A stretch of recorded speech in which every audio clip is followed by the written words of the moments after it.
Liban, août 2020. Le port de Beyrouth explose. Le peuple libanais, déjà très éprouvé par des décennies de crise, de guerre, plus récemment par la révolution d'octobre 2019, est au plus mal, tant moralement que sur les plans politiques, économiques et sanitaires, avec la pandémie. Je suis Sophie Viguier-Vincent, journaliste, et je vais tendre mon micro durant 5 mois à 5 femmes entrepreneurs qui vont tenter de se reconstruire. Se reconstruire avec l'aide de Dare Women, une association solidaire d'utilité publique dont la vocation est d'aider les femmes à oser et qui leur propose un programme d'accompagnement pour soutenir leur activité professionnelle. Je vous propose de revenir avec elles sur cette terrible journée du 4 août 2020. Quand je me suis levée, j'allais bien, mais juste j'avais perdu mes chaussures et je voulais juste savoir qu'est-ce qui s'est passé parce qu'on a rien compris. Donc, j'ai commencé à courir dans tous les sens et je courais sur le verre comme si c'était de l'eau, sans chaussures. Donc, c'est là où j'ai été blessée. Tous les verres sont rentrés dans mes pieds, mais je devais voir mes collègues, mon magasin, tout ce qui s'est passé, ma ruelle, parce qu'il y avait des bâtiments et des balcons qui étaient carrément tombés et qui ont bloqué la route. Donc, j'arrivais pas à arriver. Gilda Khoury, 34 ans, est fondatrice de la marque de vêtements et d'accessoires de maison en coton bio Mello, lancée en 2013, s'appuyant sur un atelier et 2 boutiques près du port où tout a explosé. Alors le 4 août, moi personnellement, je me suis réveillée ce jour-là et j'avais une boule noire au cœur. C'est comme si je sentais qu'il y avait quelque chose qui allait arriver ce jour-là. Je sais pas, c'était un pressentiment. Je me rappelle, j'étais tout le temps stressée toute la journée. Aux alentours de 6 heures de l'après-midi, je suis allée au magasin à côté de mon magasin, et on a tous entendu des bruits, des sons d'avion. Je sentais qu'il y avait quelque chose qui allait arriver. Et en sortant du magasin pour aller à mon magasin qui était tout près, il y a un grand choc explosif qui m'a jetée au trottoir. Et quand je me suis levée et réveillée, tout était détruit. Il y avait de la poussière, plein de gens qui criaient, des blessés, des morts. Donc, on a commencé à courir avec ce qu'on avait en main parce qu'on ne savait pas s'il y avait une autre explosion qu'on allait être bombardé. Comment avez-vous réalisé ce qu'impliquait cette explosion pour vous et pour votre activité économique ? Mello, c'est tout ce que j'ai construit de beau. Ça m'a donné beaucoup de stabilité, de bonheur. Ça a fait de moi la personne que j'ai rêvé d'être toute ma vie. Et la plus grande peur que j'ai eue, qu'un jour je me réveille et tout ça est détruit. Alors cette grande peur est arrivée. Tout mon monde s'est effondré en un jour. Je suis restée au lit pendant 3 à 4 jours. J'étais vraiment... j'avais aucun souffle de me lever du lit. Jusqu'au moment où tous les jeunes, tout le monde est descendu dans la rue. Je ne sais pas si vous avez suivi ça un peu. Tout le monde est descendu dans la rue pour aider, pour nettoyer. Et j'ai reçu 1 million de coups de fil du monde entier. Mes amis, tout le monde voulait aider et tout le monde essayait de me pousser. Du coup, je me suis vue en train de me lever et de descendre à Marem Khaïl, qui est la région où mon magasin et mon atelier se situent. C'était vraiment très moche à vivre, de voir tout ce qu'on a construit détruit. Chérine Jaja, 53 ans, était directrice artistique dans la presse et la communication avant de transformer sa vaste demeure familiale près du port de Beyrouth en concept store déco et atelier lifestyle, baptisé Maison Titus en 2019. Moi, j'ai été un peu blessée le jour de l'explosion. Et heureusement, j'étais avec mes filles. Mes filles n'ont rien eu. On est 3 miraculés. Si je vous montre les photos de la maison et de la chambre dans laquelle on était, c'était pas possible qu'on en sorte vivante, en fait. Et je me suis remise dès le lendemain. C'était insupportable pour moi de voir ce désastre, en fait. C'était cette destruction totale. Je me suis remise à nettoyer, à être aidée par des jeunes. Et en fait, au bout de 10 jours, j'ai pas réalisé l'impact du souffle et du coup que j'avais reçu. En fait, j'ai reçu un ascenseur de la porte de l'ascenseur sur le côté droit de mon visage, en fait, de ma tête, de mon cerveau. Et donc, au bout de 10 jours, j'ai commencé à à avoir des malaises, à avoir des spasmes. J'étais tellement prise par nettoyer, ranger, il fallait que ça... Je voulais pas que ça reste comme ça, je voulais pas avoir cette destruction, que j'ai oublié mon corps et ma tête, disons. Et après, parce que j'ai eu les vertèbres qui ont bougé, le cerveau a bougé. Mais au moment même, j'ai pas du tout réalisé et je l'ai un peu zappé de ma tête parce que il y a eu un énorme, vraiment, élan de solidarité de cette jeunesse. Je pleurais à chaque fois qu'ils venaient, vraiment. On vient vous aider, on vient vous aider. Ça, et oui, j'ai senti, c'est comme le cœur de Beyrouth qui continue à battre encore à travers ces jeunes, à travers cette solidarité. Comme beaucoup de Libanais, Joël Haddad Laoud, 43 ans, est Citizen of the World.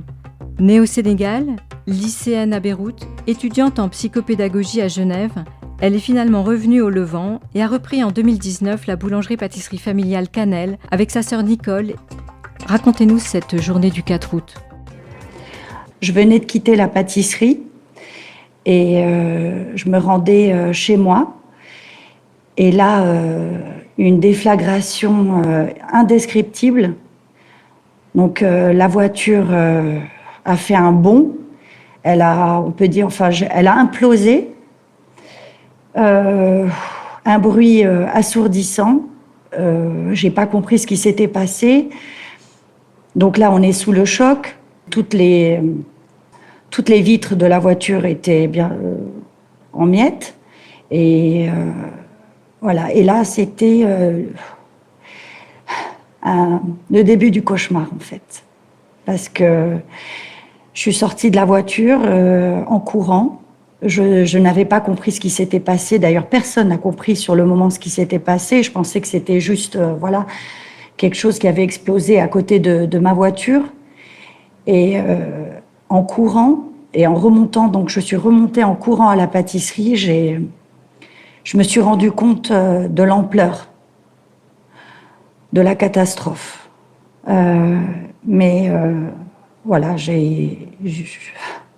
En courant, j'ai réalisé ce qui venait d'arriver.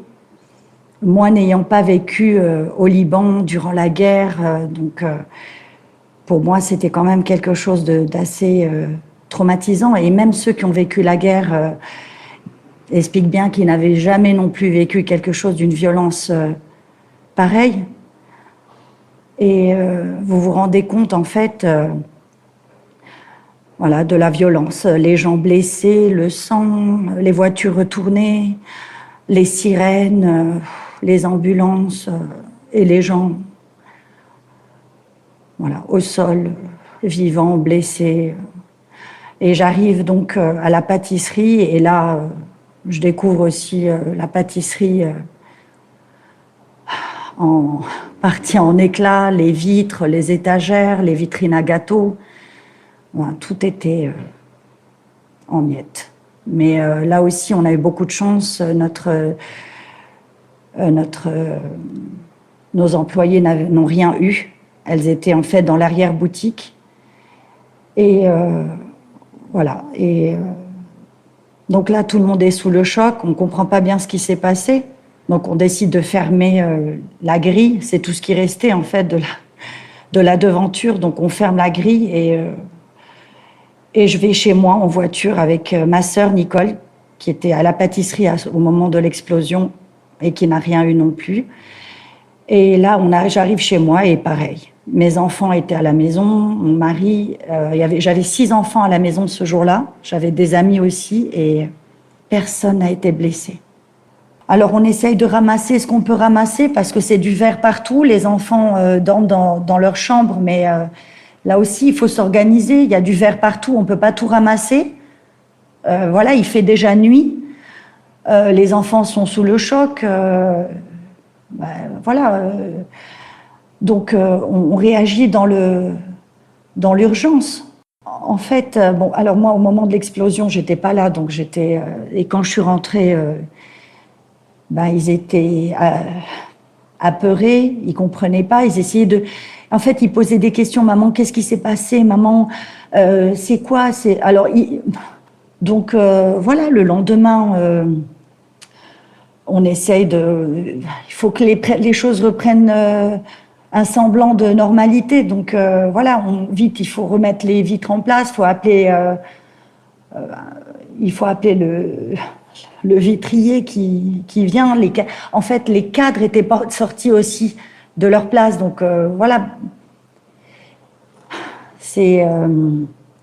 Tout le monde se retrouve. Alors, à la boutique, on essaie de ramasser le verre et tout de suite, on décide de mettre des bâches et de relancer la production le plus rapidement possible. C'était instinctif. Il fallait reprendre la vie. Il fallait que les choses reprennent normalement. Donc, le surlendemain, on avait repris la production, on avait ouvert la boutique, on avait en fait juste des bâches.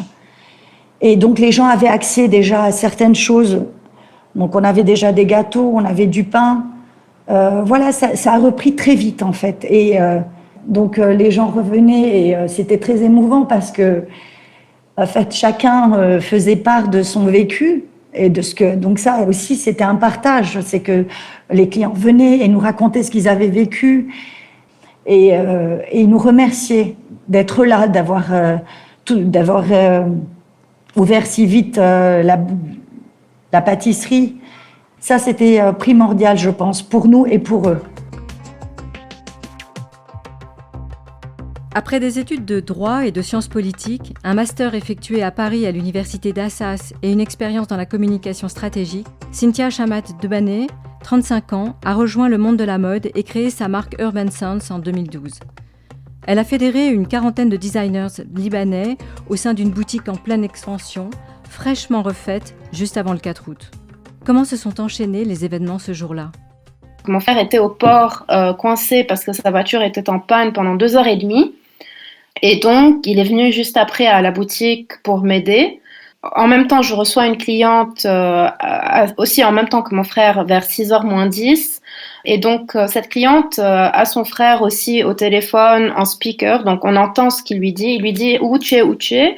Elle lui dit « Je suis à Sodeco, à Beyrouth. » Il lui dit « Tu dégages maintenant parce que j'ai vu des avions militaires au-dessus de notre tête. Il était à côté du port, juste à côté dans un restaurant en train de boire un verre.